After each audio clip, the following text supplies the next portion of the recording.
विदर्भ का सबसे बड़ा शोरूम बिजीलैंड में।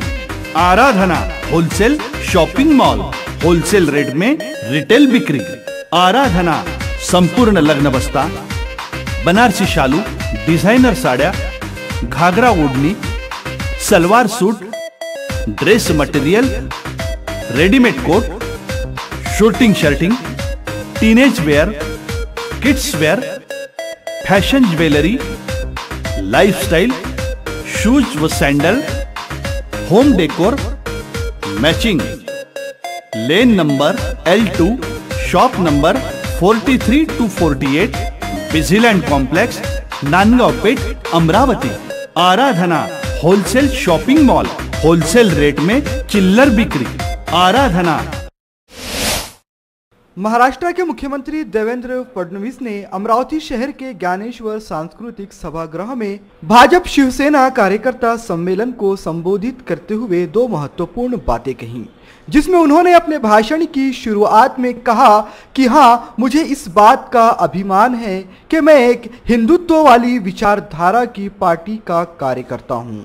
जिसके साथ उन्होंने यह भी कहा कि हमारा हिंदुत्व देश को समता और स्वाधीनता की ओर लेके जाने वाला है। हमारे हिंदुत्व में देश के हर नागरिक, हर प्रांत, हर संप्रदाय के लोगों को सामान्य हक है। इसीलिए मुझे हिंदुत्ववादी पार्टी का कार्यकर्ता होने पर स्वाभिमान है। सत्तेकरता झालेली युती नाही आहे, ही विचारांची युती आहे। होय, आम्हाला अभिमान आहे की आम्ही हिंदुत्ववादी पक्ष आहोत आणि हिंदुत्ववादी पक्षांची युती आहे। आणि आमचं हिंदुत्व संकुचित नाही आहे। आमचं हिंदुत्व म्हणजे राष्ट्रीयत्व आहे। ज्या ज्या व्यक्तीला या देशाच्या प्रति प्रेम असेल, तो कुठल्याही जातीचा असो, धर्माचा असो, कुठली भाषा बोलणारा असो, कुठल्याही पंथाचा असो, अशा प्रत्येक व्यक्तीला आमच्या हिंदुत्वाच्या संकल्पनेमध्ये त्या ठिकाणी खऱ्या अर्थाने प्रवेश आहे।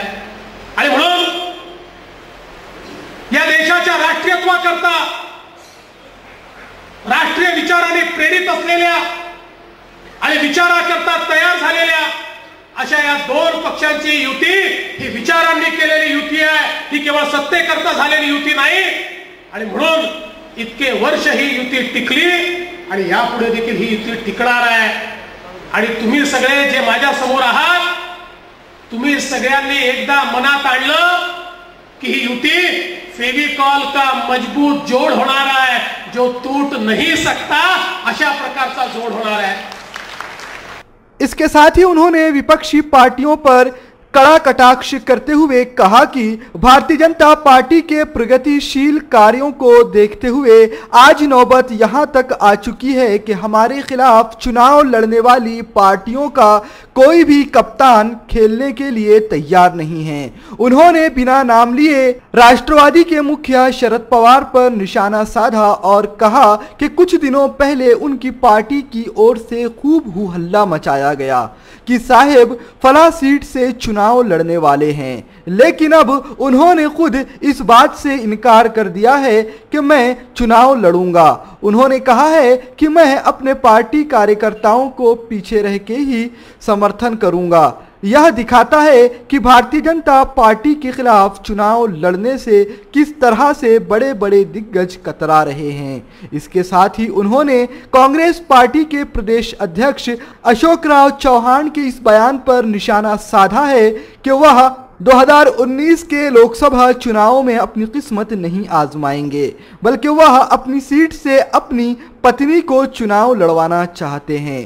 देवेंद्र फडणवीस ने कहा कि विरोधी नेताओं के इस तरह के बयान उनके मन में घर कर गए भारतीय जनता पार्टी के डर को बयान करते हैं। आमच्या विरोधकांजवळ आज कुठला मुद्दा देखील उरलेला नाही। आज परिस्थिती अशी आहे की कुठल्याच टीमचा कॅप्टन आमच्या विरुद्ध खेळायलाच तयार नाही। एका कॅप्टनने घोषित केलं मी उभा राहणार, त्यांनी सांगितलं मी उभा राहणार, खूप जल्लोष झाला। त्यांच्या पक्षाने सांगितलं साहेब उभे राहणार, साहेब उभे राहणार, साहेब उभे राहणार। 15 दिवसांनी साहेबांनी घोषित केलं मी पाठीमागे चाललो, मी उभा राहणार नाही। एक कॅप्टन पाठीमागे गेले, दुसऱ्या कॅप्टनने आधीच घोषित केलं, दुसऱ्या कॅप्टनने आधीच घोषित केलं मी उभा राहणार नाही, माझी पत्नी उभी राहील. ते खासदार आहेत पण ते उभे राहायला तयार नाही आहेत. ते म्हणतात माझी पत्नी उभी राहणार आहे. ठीक आहे, पत्नीला उभं करा, काही हरकत नाही, आम्हाला आदर आहे त्यांच्याबद्दल देखील. पण याचं कारण काय आहे? मी नेहमी सांगतो, आमचे मोदीजी पवार साहेबांबद्दल नेहमी असं म्हणतात की पवार साहब को हवा का रुख पता चलता है. महाराष्ट्रातल्या हवेची दिशा काय आहे ही पवार साहेबांच्या लक्षात आली, ती अशोकरावांच्या लक्षात आली. इसी तरह पिछले दिनों पूर्व उप मुख्यमंत्री अजीत पवार द्वारा दिए गए उस बयान पर भी उन्होंने कटाक्ष किया है कि जिसमें अजीत पवार ने कहा था जिस वक्त राष्ट्रवादी के मुखिया शरद पवार प्रदेश के मुख्यमंत्री थे उस वक्त देवेंद्र फडणवीस नर्सरी में पढ़ रहे थे. इसका जवाब देते हुए मुख्यमंत्री ने कहा कि अजीत दादा, मैं नर्सरी पास हो चुका, पहली दूसरी तीसरी और सभी तरह की परीक्षाएं मैंने पार कर ली. आज मैं मुख्य प्राध्यापक बन चुका हूं, लेकिन आप कहां हो यह आपको सोचना चाहिए. अजित पवार म्हणाले की जेव्हा पवार साहेब मुख्यमंत्री होते त्यावेळेस आताचे मुख्यमंत्री देवेंद्र फडणवीस नर्सरीत होते. अजित दादा, मी नर्सरी पास झालो, त्याच्यानंतर शाळा पास झालो, मी कॉलेज पास झालो, मी आता मुख्याध्यापक आहे, तुम्ही नेमके कुठे आहात सांगा, तुम्ही तिथेच राहायला. त्यामुळे आता खऱ्या अर्थानं यांच्याजवळ बोलायला काही उरलेलं नाही.